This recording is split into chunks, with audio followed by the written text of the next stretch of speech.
जय श्री राम के नारों का जो आज विरोध कर रहे हैं वो 2022 के चुनाव के बाद खुद नारे लगाएंगे। जय श्री राम के नारे एक का मौलाना से मैंने ना लगा दिया तो मेरी गर्दन काट देना 2022 के चुनाव के बाद। आजम खान ने ऑर्डर दिए थे, सबूत है मेरे पास, कोई चाहता तो मैं आपको भी सबूत दिखा दूंगा, मेरे पास सबूत मौजूद है।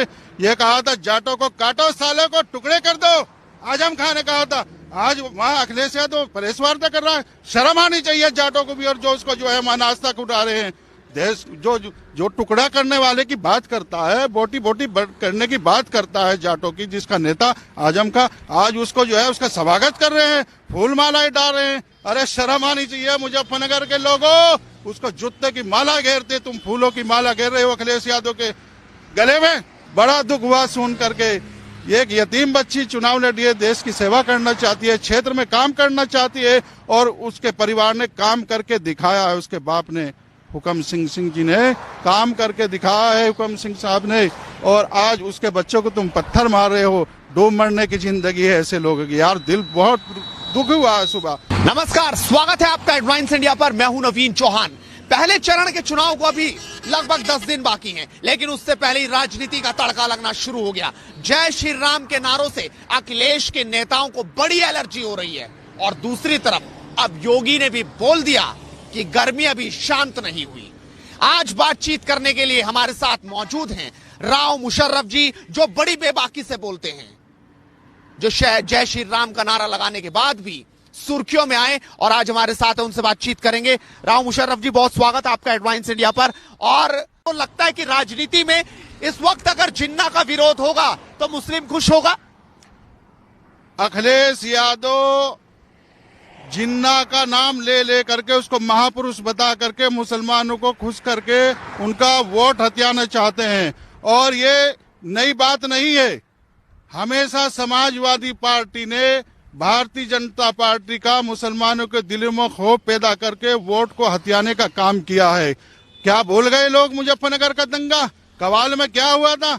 आजम खान जी ने कहा था, मैं गवाह हूं इस बात का, मेरे सामने की बात है, मैं वहीं पर मौजूद था लखनऊ में, उस टाइम पे मैं समाजवादी पार्टी में था। तो आजम खान ने कहा था, काटो सालों को, जाटों को काट दो, गलूर बना दो, सालों के टुकड़े बना दो। तो आज उसी के, आज वो अखिलेश यादव वहाँ प्रेस वार्ता करता है मुजफ्फरनगर में आके। वहाँ के नेताओं को शर्म आनी चाहिए, मुजफ्फरनगर की जनता को भी शर्म आनी चाहिए, उसको पत्थर मार के भगाना चाहिए था अखिलेश। आपको लगता है जब समाजवादी में आप मौजूद थे तब इस तरह की बातें लखनऊ से ऑर्डर दिए जाते थे आजम खान के द्वारा, इस तरह की बातें होती थी? जी, आजम खान ने ऑर्डर दिए थे, सबूत है मेरे पास, कोई चाहता तो मैं आपको भी सबूत दिखा दूंगा, मेरे पास सबूत मौजूद है। ये कहा था जाटों को काटो, सालों को टुकड़े कर दो, आजम खान ने कहा था। आज वहाँ अखिलेश यादव प्रेस वार्ता कर रहा है, शर्म आनी चाहिए जाटों को भी, और जो उसको जो है नाज तक उठा रहे हैं। देश जो टुकड़ा करने वाले की बात करता है, बोटी बोटी करने की बात करता है जाटों की, जिसका नेता आजम का, आज उसको जो है उसका स्वागत कर रहे हैं, फूल मालाएं डाल रहे हैं। अरे शर्म आनी चाहिए मुजफ्फरनगर के लोगों, उसको जूते की माला घेरते, तुम फूलों की माला घेर रहे हो अखिलेश यादव के गले में। गलत बात है बिल्कुल। ऐसे नेताओं को तो कहीं भी घुसने नहीं देना चाहिए, ना उनके कार्यकर्ता। मानते हैं कि शासन ऐसा होना चाहिए, प्रशासन ऐसा होना चाहिए कि जहां दंगे ना हो 5 साल में। जब योगी जी 2017 में कुर्सी पे बैठे थे, आप समाजवादी में पार्टी में रहे होंगे, अब तो आपने वो पार्टी छोड़ दी, अभी किसी पार्टी में आप हैं कि नहीं? अभी मैं किसी पार्टी में नहीं हूँ। मैं राष्ट्रवादी विचारधारा का मुसलमान हूँ, एक हिंदुस्तानी मुसलमान हूँ, मुस्लिम राष्ट्रीय मंच में मैं काम कर रहा हूँ। तो अब आप किस तरीके से देखते हैं, जिस तरीके से बात हो रही है योगी की, योगी लगातार ये बात कह रहे कि हमने दंगे नहीं होने दिए पिछले 5 साल में, लेकिन फिर भी जो देश का मुसलमान है, जो खासकर प्रदेश का मुसलमान है, वो योगी से दूरी रखता है। योगी को खुद ये बात कहनी पड़ रही कि अगर तस्तरी में मैं अपना सर भी काट के दे दूं तो भी वो मुझ पे यकीन नहीं करेंगे। आखिर क्या वजह आपको नजर आ रही है? देखिए, ऐसा है, मैंने भी आपको बोला है, इनके एक ग्रुप है बहुत बड़ा, इसमें मौलाना लोग चलाते हैं ज्यादातर समाजवादी पार्टी को। कट्टरपंथी जो कट्टरवादी मुसलमान होता है वो समाजवादी को ज्वाइन करता है, तो लोगों के दिलों में और दिमाग में कूट कूट के ये बात भर गई है इन्होंने, मौलानाओं ने और समाजवादी के नेताओं ने, कार्यकर्ताओं ने, कि भाजपा जो है वो मुसलमानों के बिल्कुल खिलाफ है। जबकि ऐसा नहीं है। अभी आप ये देखें, योजनाएं तमाम बांटी गई हैं, मकान दिए हैं, सबको बराबर दिए हैं, कोई भेदभाव नहीं हुआ है।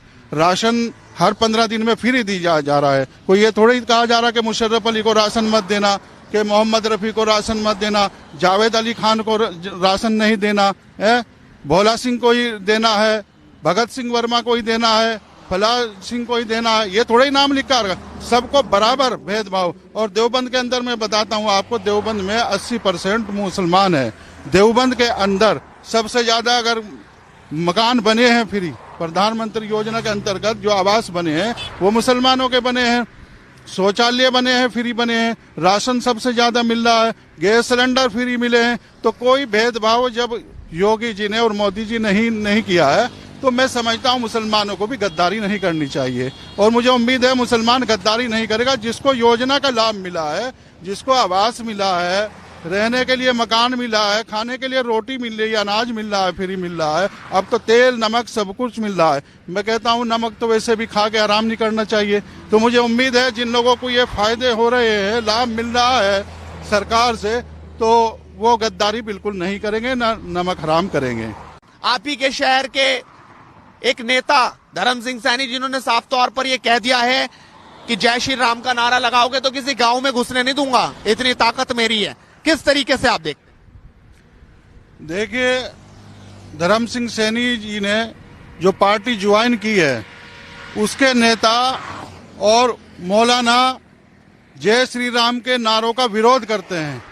तो उन कट्टरपंथी मौलानाओं में और कट्टरपंथी मुसलमानों में और समाजवादी में और धर्म सिंह सैनी में क्या फर्क रह गया?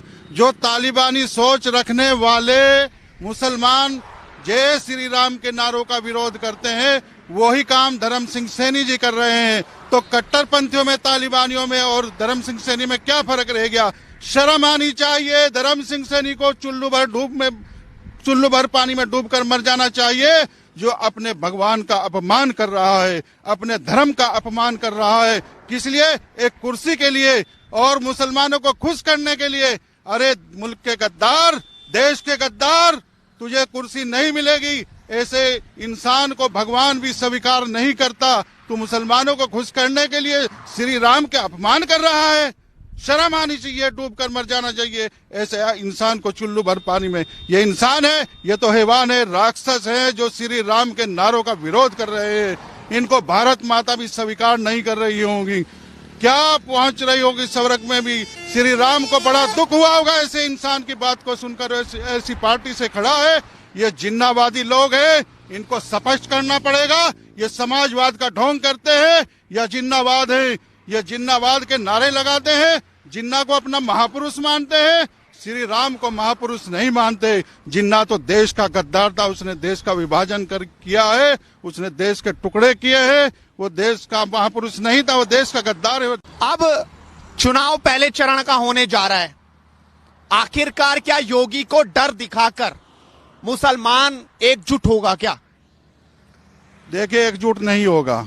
मैंने भी बोला है, जो जिसको लाभ मिला है वो तो वोट देगा, चुपचाप वोट डाल के आएगा योगी जी को। वो बताएगा भी नहीं, वो आके वोट तो फूल पर दे करके आएगा, लेकिन शोर मचाएगा मैं साइकिल पे देकर आया हूँ, साइकिल पे देकर आया हूँ। लेकिन साइकिल पे नहीं है, उसकी आत्मा अंदर से बोलेगी नहीं, तेरा मकान बना है, तेरा ये मकान बनाने के बाद जो है रोटी फ्री मिल रही है, अनाज फ्री मिल रहा है, गैस सिलेंडर फ्री मिल रहा है। और उसने क्या करा था अखिलेश ने?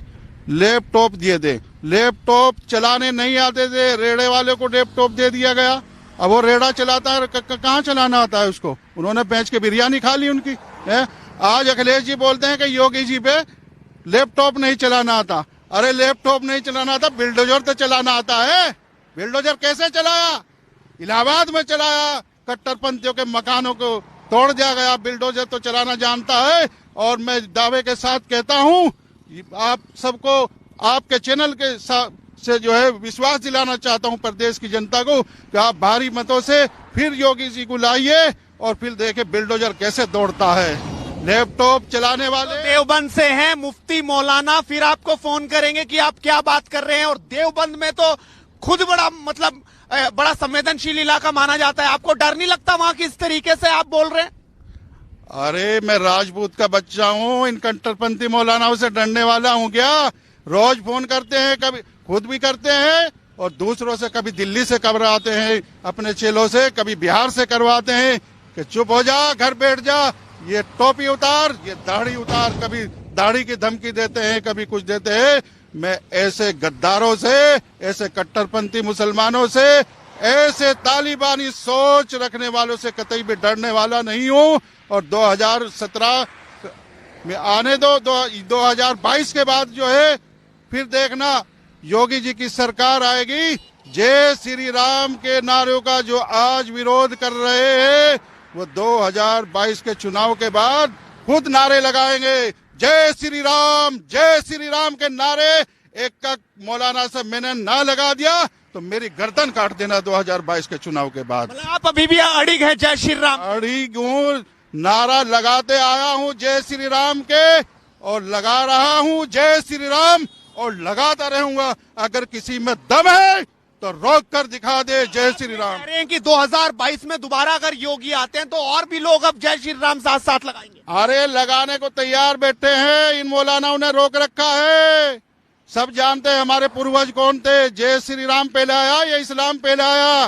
पहले जय श्री राम आए, इस्लाम बाद में आया। इस्लाम तो 1400 साल पहले आया है और जय श्री राम हमारे पूर्वज हैं, हम उनके वंशज हैं।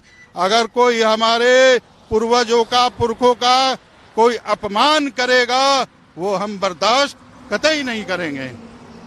लेकिन अब चुनाव में लगातार इस तरह की बातें हो रही हैं। लगातार अखिलेश तो कह रहे हैं कि योगी तो अब मठ में जाने वाले हैं, अब उनका टाइम पूरा हो गया, वो वैसे ही पार्टी ने गोरखपुर भेज दिए हैं। और दूसरी तरफ जिन्ना का बड़ा शोर यहां पर नजर आ रहा है। दूसरी तरफ योगी कह रहे हैं कि तमंचावादी सोच अब नहीं चलेगी। आपको नजर क्या आ रहा है? देखिए, जो लोग मठ में भेजने की बात कर रहे हैं, कभी मठ में बोलते हैं, कभी बोलते हैं मोदी जी जो है वो पहाड़ों में चले जाएंगे, वो अपना रास्ता ढूंढ ले, वो कहाँ जाएंगे। उनको जो है वो कहीं पनाह नहीं मिलेगी। अरे गद्दारों, अब भी वक्त है, सुधर जाओ, समर्थन कर दो योगी को, मोदी को। इसी में भलाई है। ये हिंदुस्तान है, ये इस्लामिक देश नहीं है। तुम इसको इस्लामिक राष्ट्र बनाना चाहते हो, कैसे बना लोगे? 20 और 80 में बहुत फर्क होता है। तुम 20% को एक होने की बात कर रहे हो, तो मैं कहता हूं जब 20% एक हो सकता है तो क्या 80% वाले एक नहीं हो सकते? अरे शर्म आनी चाहिए गद्दारों। ये 80% एक होकर रहेंगे और तुम्हें जो है सबक सिखाएंगे। तुम्हारे उसमें से भी जो है 8% मुसलमान जो है वो भारतीय जनता पार्टी को देगा, तो 20% भी नहीं, 12% वाले कहाँ जाएंगे? जगह नहीं मिलेगी। और बड़े शर्म की बात है, कैराना में एक लड़की भारतीय जनता पार्टी से चुनाव लड़ रही है। मुझे पता लगा है, सुबह ही फोन आया था मेरे पास में, जिसके मां नहीं है, बाप नहीं है, उसको तड़पाया जा रहा है, लोग पत्थर मार रहे हैं। शर्म आनी चाहिए। मेरा दिल। कांका सिंह की बात कर रहे हैं? जी, कैराना में ऐसा बोले पत्थर मार रहे हैं। अगर इनके प्रत्याशी की तरफ कोई समाजवादी प्रत्याशी की तरफ कोई उंगली भी उठा देता है तो शोर मचा देते हैं, हमारी तरफ उंगली उठा दी, हमारी तरफ घूर करके देख लिया। अरे माँ बाप नहीं है, बच्ची के माँ नहीं है, बाप नहीं है, और ऐसे बाप की लड़की है जिसने हुकम सिंह चौधरी, हुकम सिंह जी जो है, उन्होंने हमेशा देश की सेवा की है। अपनी पूरी जिंदगी उनके पिताजी ने राष्ट्र हित के लिए लगा दी। आज उसके बच्चों को तुम पत्थर मार रहे हो यार। दिल रो रहा है, कसम खुदा की। मेरा भी बड़ा दुख हुआ सुन करके। एक यतीम बच्ची चुनाव लड़ी है, देश की सेवा करना चाहती है, क्षेत्र में काम करना चाहती है, और उसके परिवार ने काम करके दिखाया है। उसके बाप ने, हुकम सिंह जी ने काम करके दिखाया है, हुकम सिंह साहब ने, और आज उसके बच्चों को तुम पत्थर मार रहे हो। डूब मरने की जिंदगी है ऐसे लोगों की यार। दिल बहुत दुख हुआ है सुबह सुन करके। और इनकी तरफ कोई देख भी लेता है तो शोर मचाते हैं। और उस लड़की ने ये तक भी नहीं बताया, पार्टी के लोगों को भी नहीं बताया कि मेरे पत्थर मारे जा रहे हैं। बड़े शर्म की बात है। शर्म आनी चाहिए गद्दारों को। पत्थर मार रहे हो एक लड़की को। एक माँ बाप नहीं है उसके पत्थर मारे महिला पे। अरे चूड़ियां पहन लो, इससे तो चूड़ियां पहन के, सलवार पहन के घर में बैठ जाओ। एक यतीम लड़की को सता रहे हो, बड़े शर्म की बात है। तो ये राव मुशर्रफ जी जिन्होंने बड़ी बेबाकी से अपनी राय रखी कि आखिरकार वो किस तरीके से देखते हैं। आप भी अपनी राय रखिए और लगातार जुड़ रही है हेडलाइंस नेटवर्क के साथ, क्योंकि मुद्दे की बात इसी तरीके से बदस्तूर जारी रहेगी। नमस्कार।